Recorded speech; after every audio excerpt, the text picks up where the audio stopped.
शहर की चमचमाती जिंदगी, बड़ी बड़ी कोठियां, बड़ी बड़ी रुतबे, पर रुतबे के पीछे छुपे होते हैं कुछ राज जो अगर खुल जाए तो पूरा खानदान राख हो जाता है। आज की कहानी है एक ऐसी ही गलती की जो नितिन ने की थी और सजा उसकी नई नवेली दुल्हन अलका भुगतने वाली थी। पंडित जी की आवाज हवन कुंड की लपटों के साथ गूंज रही थी। मंगलम भगवान विष्णु, मंगलम गरुड़ ध्वजा। वरवधू फेरे के लिए खड़े हुए। नितिन और अलका ने अग्नि को साक्षी मानकर 7 वचन लिए। चारों तरफ तालियां गूंजी। मेरा बेटा आज सबसे खुशकिस्मत इंसान है। इतने बड़े घर की बहू, इतना सुसंस्कारी खानदान। सुहाग रात का कमरा, लाल चुनरी चारों तरफ लहरा रही थी।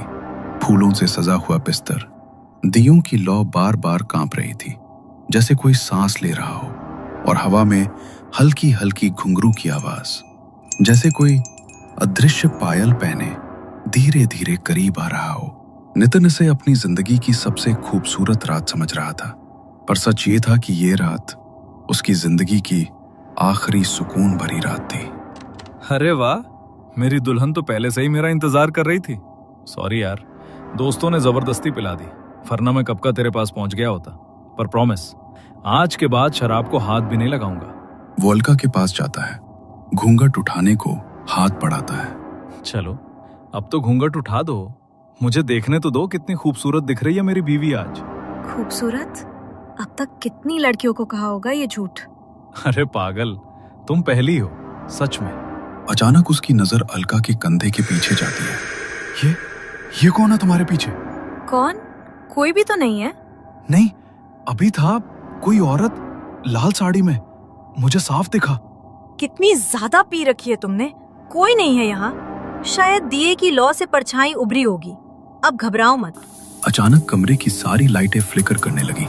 एक ठंडा तेज झोंका आया और उस झोंके के साथ साफ साफ सुनाई दी पायल की खनक। कौन है? कौन है यहाँ? वो जिसे तुम भूल गए, पर मैं तुम्हें नहीं भूली।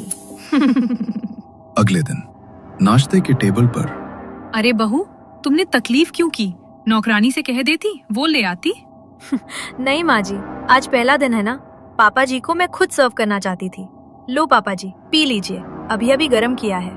ग्लास देते वक्त उसकी उंगलियां ससुर की उंगलियों से हल्की सी टच होती हैं। बलवंत सिंह थोड़ा असहज होकर ग्लास लेते हुए, हाँ ठीक है, रख दो बेटा, मैं पी लूंगा। गरम है ना दूध? और मैं भी गरम हूं ना पापा जी। बलवंत सिंह चौंकते हैं। अलका तुरंत नॉर्मल होकर सास की तरफ देखती है। अलका, बात करने का तरीका थोड़ा संभाल के। नया घर है, सब देखते हैं। क्या हुआ माँ जी? मैंने तो बस इतना ही कहा, दूध ठंडा ना हो जाए इसलिए। अलका की सास और बलवंत सिंह चुपचाप एक दूसरे को देखते रहते हैं। अलका मुस्कुराकर चली जाती है। नितिन जब घर लौटता है तब अलका की सास नितिन को अलका के व्यवहार के बारे में बताती हैं। ये सब क्या था आज? पापा से ऐसे बात करती हो? शर्म नहीं आती तुम्हें? शर्म?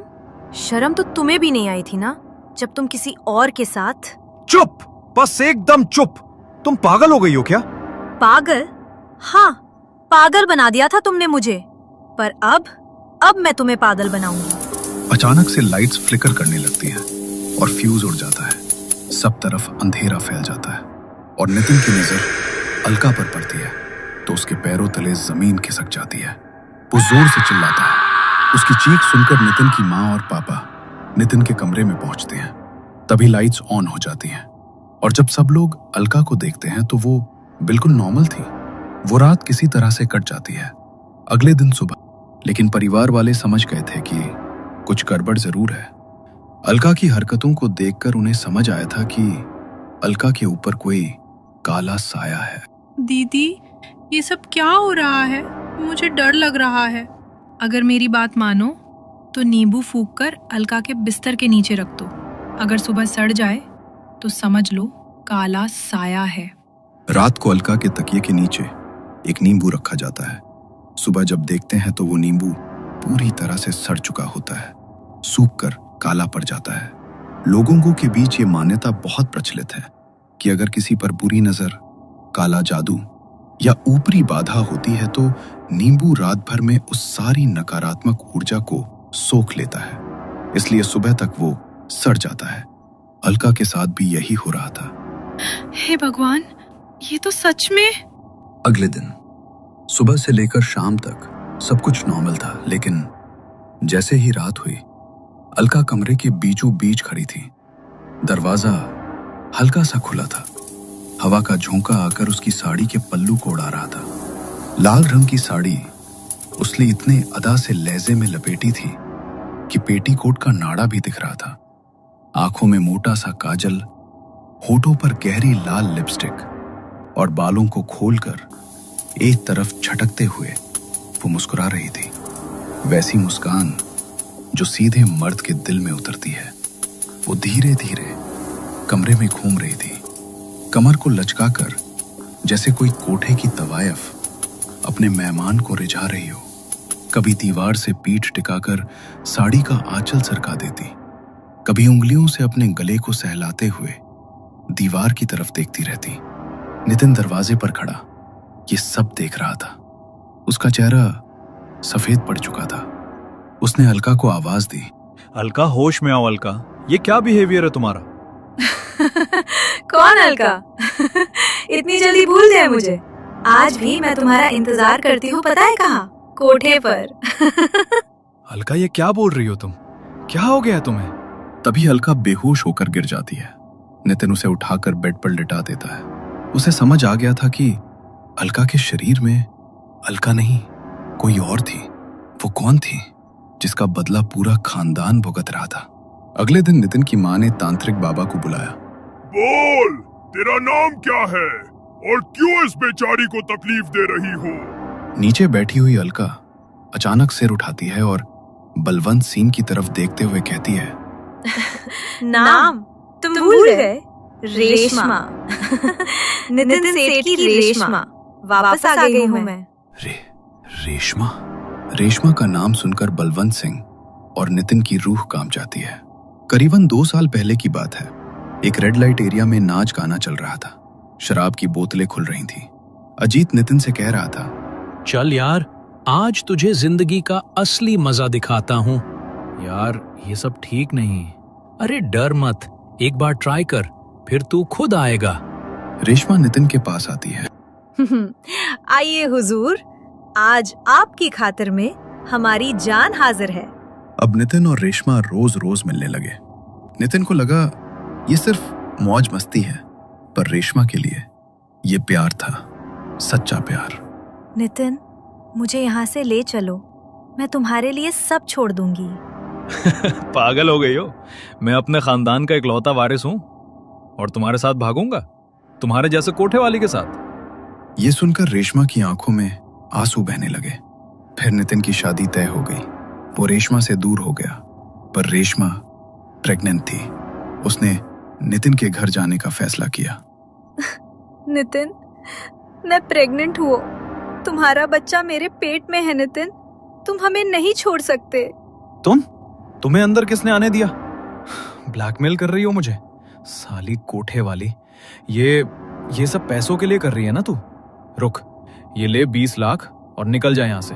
तभी बलवंत सिंह और अजीत आते हैं। सुन लड़की, ये 50 लाख ले ले और चुप हो जाओ, वरना। पैसे? नितिन, मैंने तुमसे सच्चा प्यार किया है, प्लीज ऐसा मत करो मेरे साथ।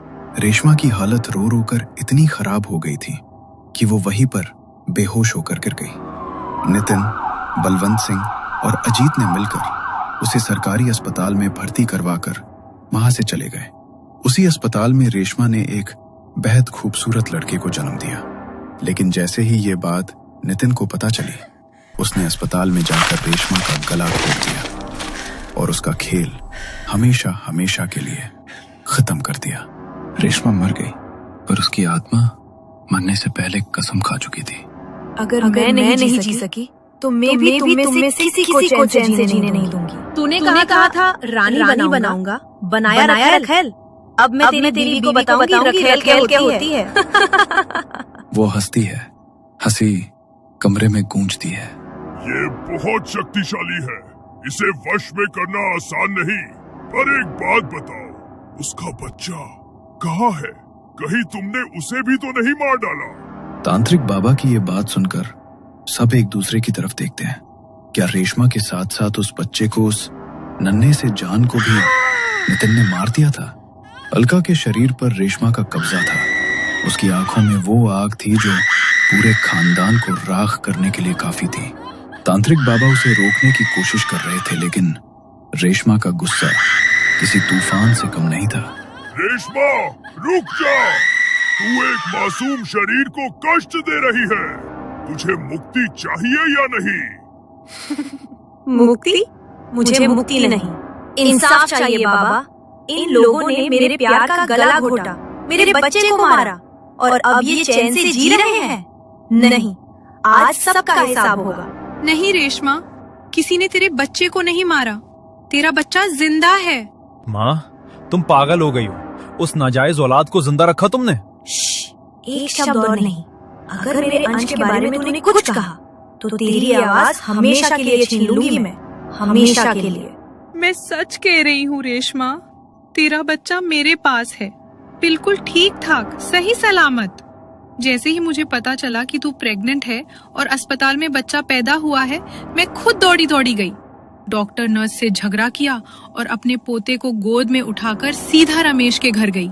मुझे पता था नितिन और मेरे पति इस बच्चे को अपनाने नहीं देंगे, इसीलिए उसे मैंने रमेश को सौंप दिया। अगला आधा घंटा उस घर के लिए किसी सदी से कम नहीं था। रेशमा अलका के शरीर में बेचैन थी। नितिन और बलवंत सिंह कोने में दुबके हुए थे। उनकी समझ में नहीं आ रहा था कि अब क्या होगा। तभी बाहर गाड़ी रुकने की आवाज आई। मालकिन, ये रहा बच्चा। जैसे ही रेशमा ने उस बच्चे को देखा, अलका के चेहरे पर का वो शैतानी भाव अचानक पिघलने लगा। उसकी आंखों से आंसू बहने लगे। वो एक आत्मा थी, लेकिन एक माँ भी थी। मेरा अंश, मेरा बच्चा। रेशमा धीरे धीरे बच्चे की तरफ बढ़ रही थी। तभी तांत्रिक बाबा ने रेशमा को चेतावनी दी। रुक जा रेशमा, उसे छूना मत। तेरी नकारात्मक ऊर्जा उस फूल जैसे बच्चे को जला देगी। दूर रह। मैं उसे छू भी नहीं सकती। मैंने उसे जन्म दिया है और मैं उसे सीने से भी नहीं लगा सकती। माँ जी, इसे संभाल लेना। ये नितिन का पाप नहीं है, मेरा प्यार है। इसे वो सब देना जो मुझे और इसे कभी नहीं मिला। मैं कसम खाती हूँ बेटी, अंश अब से इस घर का वारिस है। मैं इसे कभी कोई आंच नहीं आने दूंगी। माहौल पूरी तरह बदल चुका था। रेशमा का गुस्सा शांत हो रहा था। नितिन ने देखा कि रेशमा का ध्यान पूरी तरह बच्चे पर है और वो भावुक हो गई है। उसके अंदर का शैतान फिर जाग उठा। उसे लगा यही मौका है इस मुसीबत को खत्म करने का। नितिन ने देखा पूजा की थाली पास ही जमीन पर रखी है, जिसमें वो अभिमंत्रित भस्म राख रखी थी, जिससे वो रेशमा के आत्मा को भस्म करना चाहते थे। ये बाबा तो किसी काम का नहीं है, लेकिन ये भस्म, बाबा कह रहे थे कि इससे आत्मा जल जाएगी।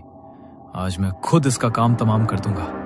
नितिन ने पूरी ताकत से वो भस्म अलका की तरफ फेंकी, मगर इससे पहले कि वो पवित्र राख रेशमा को छू पाती, एक तेज हवा का झोंका आया और सारी राख हवा में ही बिखर गई। कुत्ते की दुम कभी सीधी नहीं होती नितिन। तूने सोचा मैं ममता में पिघल गई तो तू मुझे मार देगा। मैंने कहा था ना, मैं तुझे चैन से जीने नहीं दूंगी। मौत तेरे लिए बहुत आसान सजा है। तुझे तो मैं वो जिंदगी दूंगी जिसके लिए तू हर पल मौत की भीख मांगेगा। रेशमा ने नितिन को जमीन पर पटक दिया। नितिन की रीढ़ की हड्डी टूट चुकी थी। वो अब सिर्फ जमीन पर पड़ा एक जिंदा लाश था। उसे लकवा मार गया था। ये नजारा देखकर कोने में खड़े बलवंत सिंह का दिल ये सदमा बर्दाश्त नहीं कर पाया और उसने वही दम तोड़ दिया। मेरे पैर, माँ बचाओ।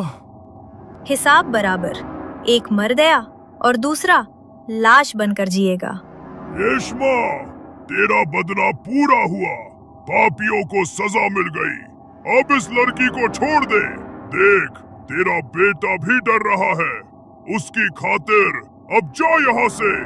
हाँ बाबा, अब मुझे सुकून है। अलका, मुझे माफ करना। अपना और मेरे बच्चे का ख्याल रखना। अलका के शरीर से काला धुआं निकलता है और खिड़की से बाहर चला जाता है।